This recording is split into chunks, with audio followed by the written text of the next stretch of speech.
Ini kondisi lagi kurang fit, jadi nanti mungkin saya agak cepat saja. Tadi Mas Imad dan Mas Rijal sudah menyampaikan secara menyeluruh ya overview terhadap persoalan ini, bahkan dengan rekomendasi. Jadi saya malah nggak punya rekomendasi nanti Mas Rijal ini. Saya khusus mempersulit persoalannya aja kayaknya. Pertama, pengertian jual Indonesia ini kan memang artinya itu adalah asing terutama, tapi tadi sudah diingatkan oleh Mas Imad dan Mas Rijal bahwa itu artinya bisa juga domestik. Tapi saya garis bawahi salah satu artinya asing melepas aset mereka di Indonesia, terutama aset keuangannya ya, baik itu saham maupun obligasi. Obligasi tentu mau obligasi swasta maupun pemerintah. Nah, pertanyaannya di slide kedua Mbak Nivia, sebetulnya seberapa banyak sih aset Indonesia yang sedang dimiliki asing saat ini? Karena kalau kita khawatir mereka mau jual, emang mereka punya atau seberapa banyak punyanya?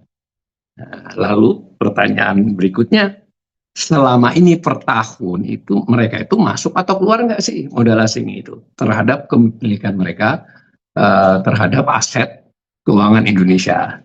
Nah, kita perlu juga ingat selama beberapa bulan terakhir ini, ya pemerintah kan memang rajin menjual global bond ya, mulai dari pre-funding di akhir tahun lalu yang di settlement di Januari, lanjut masih Februari, April, Mei, dan terakhir kemarin Mei, itu mulai dari euro, dolar, samurai bond, yuan, dan seterusnya. Artinya kan tidak bisa dipungkiri bahwa pemerintah minta Indonesia dibeli gitu, artinya diberi utang. Diberi utang maknanya dibeli karena mereka pegang aset keuangan kita. Pada saat bersamaan dan baru saja sebelumnya sudah sounding kemana-mana nih, dan antara juga mau gitu. Dan antara yang sudah kaya raya itu kekayaannya di leverage untuk cari utang gitu. Cari utang ke luar negeri kan, global bond baru terakhir kemarin 2,7 miliar ya. Belum settlement tapi sudah katanya sudah dibeli. Nah, artinya kan dan antara jelas-jelas minta Indonesia dibeli gitu. Nah, belakangan yang paling menurut saya jarang banyak diketahui publik itu adalah Bank Indonesia. Bank Indonesia buat sekuritas rupiah Bank Indonesia sebenarnya sejak 2023, tetapi di bulan Mei ini sampai Juni ini itu jumlahnya signifikan ya. Jadi dia jual dan asing memang tertarik masuk, kurang lebih sekitar 60 triliun ya di 2 minggu terakhir. Dan menariknya dikasih bunga tinggi ya, 7,57% yieldnya untuk yang setahun. Tadi yang global bond ya 5,8, 5,9 yang dolar Amerika 10 tahun dan seterusnya. Begitu juga dengan OJK ya, melalui otoritas bursa, bahwa kan merespon penilaian dari MSCI kan dengan maksud jangan sampai asing melepas saham-saham Indonesia. Bahkan juga berusaha agar saham-saham sebagian besar masih bertahan di indeks MSCI. Artinya sulit untuk tidak diartikan bahwa otoritas ekonomi Indonesia ya minta asing beli Indonesia. Nah, di sini saya kira kita harus tempatkan kenapa isu jual ini menjadi isu serius, bukan kalau penting nggak penting ya namanya isu ya begitu. Karena kita sedang pengen minta dibeli. Lalu apa dampaknya jika asing benar-benar jual Indonesia ya? Nah, padahal kita minta dibeli, itu kan masalahnya. Sebetulnya kalau kita memang nggak pengen dibeli, ya biarin aja mereka jual. Mereka jual berarti kepemilikan mereka atas aset Indonesia berkurang dan digantikan oleh pelaku domestik, ya nggak masalah kan. Tapi problemnya tadi, karena kita sedang pengen dibeli. Ada isu dijual, kan repot jadinya. Saya hanya nambahin persoalan aja. Jujur aja saya pengen nambah persoalan biar kita jangan kemana-mana. Ini data saya olah dari balance of payment ya, neraca pembayaran khusus bagian transaksi finansial.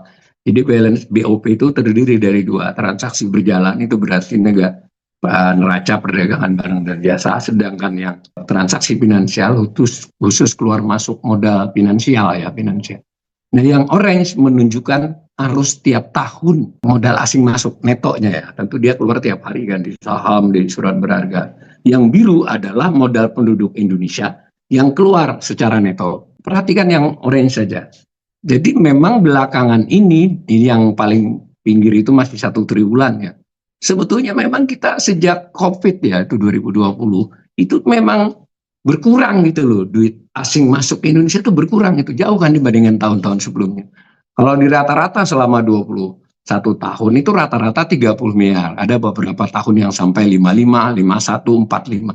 Tahun lalu hanya 21,68 miliar. Sekarang 3 bulan baru 4,2. Jadi ada potensi selama setahun ini nanti bisa hanya di 15-an ya. Memang tidak mesti bisa dikalikan 4 ya, tapi kemungkinan untuk mencapai 40 mustahil ya. Nah, sementara yang biru perhatikan. Jadi penduduk Indonesia itu biarpun perlahan tapi pasti keluar gitu. Ya ini kita tidak bicara hitam putih ya, mereka keluarkan investasi. Tuh, berikutnya peristiwa ini menciptakan posisi investasi internasional namanya. Itu tadi arus per tahun. Lalu tadi menjawab pertanyaan saya di awal tadi, yaitu tadi arus per tahunnya kurang lebih 30 miliar. Nah, tahun-tahun ini menurun. Asing ya masuk ke Indonesia. Apapun jenisnya.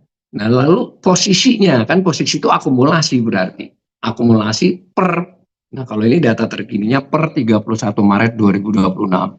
Ini stok ya, kalau tadi flow arus ini adalah sedia. Nah, tidak selalu menurun itu karena keluar ya, bisa karena revaluasi dan sebagainya dari asetnya ada penurunan atau peningkatan nilai. Tapi apapun faktanya, seluruh modal asing yang ada di Indonesia, apapun bentuknya, mau berupa pabrik, perusahaan, saham, portofolio, apa piutang kan? Piutang itu artinya dia punya obligasi pemerintah atau obligasi swasta.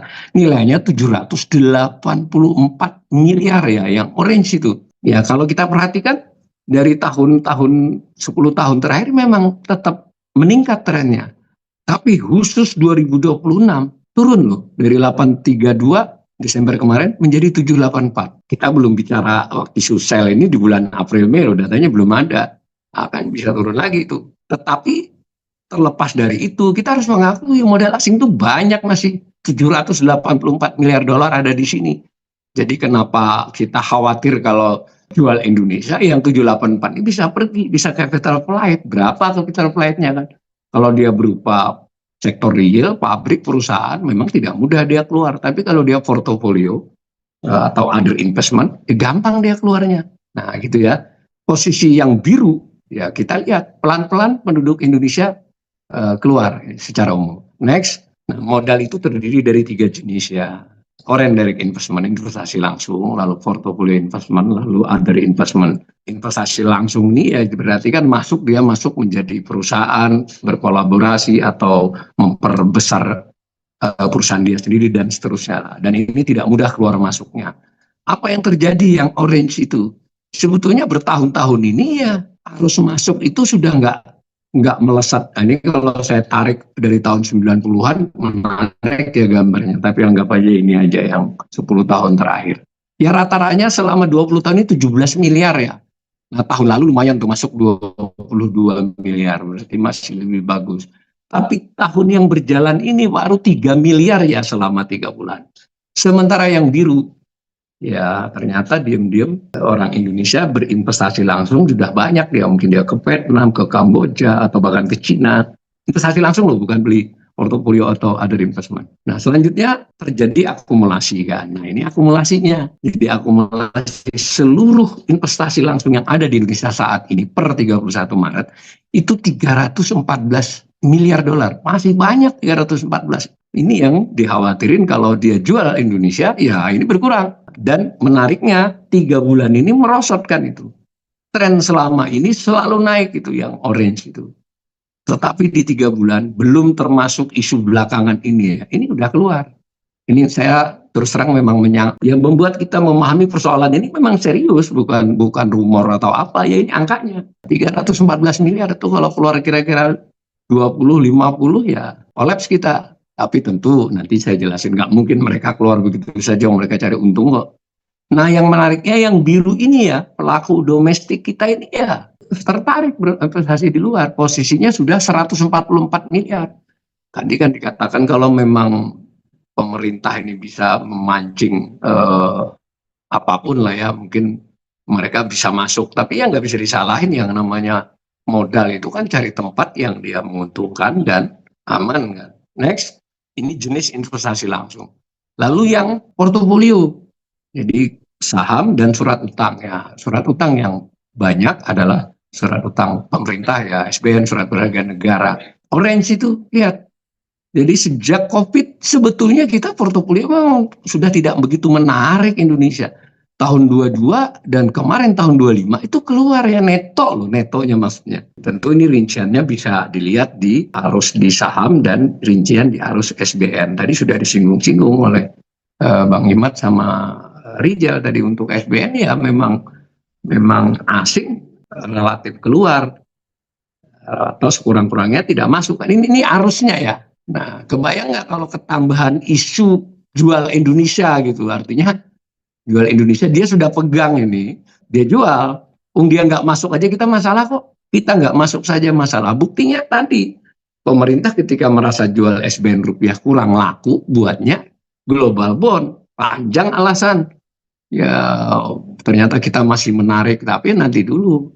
Ya selama ini kita selama 5 bulan nggak sebanyak itu menurut dengan global bond. Dan ini masih menyisakan tanda tanya juga, emang global bond itu semua dibeli asing? Jangan-jangan ada juga domestik yang beli pakai valuta asing. Ya, ini untuk menambahi bobot persoalan jual Indonesia ini nggak main-main. Saya agak berbeda dengan Rijal. Ini serius kalau menurut saya. Nanti biar saya ketemu Rijal lah diskusi.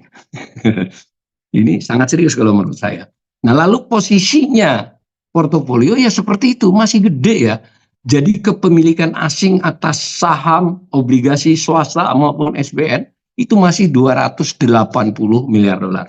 Tidak membedakan global bond maupun SBN rupiah.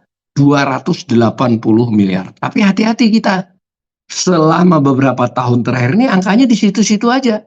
Ini masih lebih rendah dibandingkan tahun 2019 yang mencapai 299 miliar dolar. Dan jangan lupa khusus 3 bulan ini turun.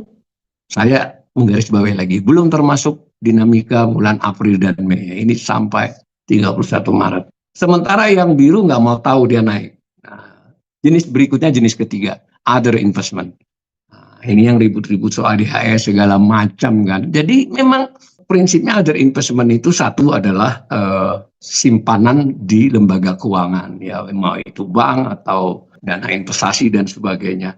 Ada juga sih termasuk definisi utang dagang yang kecil, tapi berdasarkan porsinya ya memang simpanan di keuangan. Apa yang menarik yang orange? Jadi arus beberapa tahun ini asing nggak banyak nyimpen duit di Indonesia. Memang bagus kemarin 25, 24 itu bagus. Tapi kita lihat aja gambarnya kan. Dan selama 26 ini sudah negatif itu. Nah kalau dibuat rata-rata 20 tahun sebenarnya kita masuk 3 miliar. Nah yang biru perhatikan, lebih kenceng dari yang orange. Gampang bacanya. Berarti banyak modal penduduk Indonesia parkir di luar negeri. Nah ini mungkin yang mau dikejar dengan DSI, dengan diancam-ancam Pak Purbaya, lu kalau nggak boleh naruh aset di luar negeri tarik ke sini. Itu gampang diomongin ya. Prakteknya nanti ini soal kuat-kuatan kan.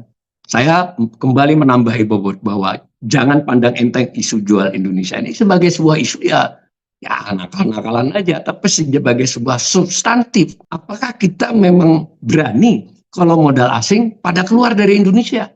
Kalau memang berani, ngapain juga pemerintah BI dan antara habis-habisan? Mohon maaf, presiden keliling berbagai negara.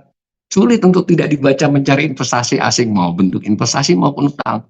Nah ini coba lihat posisinya yang investasi lainnya ini. Nah, kita nggak membayangkan kan, di tahun-tahun lampau, yang orange itu lebih besar dari yang biru. Artinya duit asing di Indonesia lebih besar daripada duit penduduk Indonesia di luar negeri yang berada di lembaga keuangan. Ya, lembaga keuangan saya ulangi bukan hanya bank, bisa di kustodian dan sebagainya.